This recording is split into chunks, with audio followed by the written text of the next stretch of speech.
this project in the late 1990s. I was working for a weekly newspaper in Seattle and I was looking for my next idea. I had been having flashbacks from high school. I remember the jocks, the nerds, the popular girls, but mostly the sluts. One that I remembered the most was Anna. In the midst of a predominantly white student body, she was half Filipina. Kids started spreading rumors about her since the first day of school, and by the second semester of my freshman year, she was infamous. The rumors surrounding Anna were as elaborate and meticulous as fairy tales. Reliable sources claim that she slept with boys in an infinite number of places. She was verbally and socially attacked by her peers and sequestered by her friends. I saw her get abused every day. Because I felt so invisible, I became fascinated with Anna's infamy. Long after high school, I still pondered her nature and whether or not she lived up to her reputation. Eventually, I decided to research an article about girls who are considered high school sluts, figuring it was a way of getting myself back inside the school's doors many years later. I placed an ad in the paper asking for girls to call and tell their stories. The ad said, "Are you or were you the slut of your high school? Whether you earn the reputation or not, I would like to talk to you for an article I'm writing. Confidentiality is guaranteed. Please call me or email me." I also activated an 800 number in my home so readers could call me and tell me their stories. Within 24 hours, I was overwhelmed by phone calls and emails from women desperately wanting to set their record straight and tell me their stories. I eventually conducted personal interviews, and these are their stories.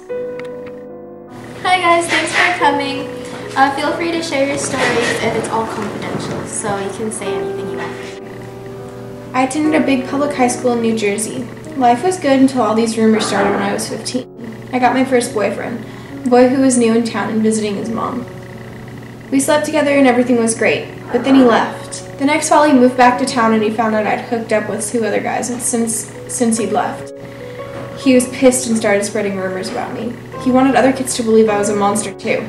He went on about how I would do anything, and before long, everyone knew about it. Because of him, I would start dating someone and then he would find out about my reputation and break up with me. As a kid, I was really happy. I rode horses, and somehow I got completely screwed up. By the time I entered high school, my mother had married a total jerk, and I was having trouble at home. My stepdad even tried to rape me once. We were alone in the house, and I fought him off. When I told my brother about it, he just said, "What do you expect walking around in your nightgown?" People equated my appearance with all the abuse I got, as if I should be punished for the way I looked. Things weren't any better at school. I hung with the stoners and all of us girls wore provocative clothes. It was just our image. I couldn't understand why I was singled out as a slut when all of us dressed and acted the same way. In high school, I was popular with the guys. I slept with tons of guys, but I got away with it. I was never called a slut, never disrespected. But I can't say the same for Suzanne. Thanks to rumors that I helped spread, she was labeled as a school slut. Suzanne and I used to be friends. We did everything together.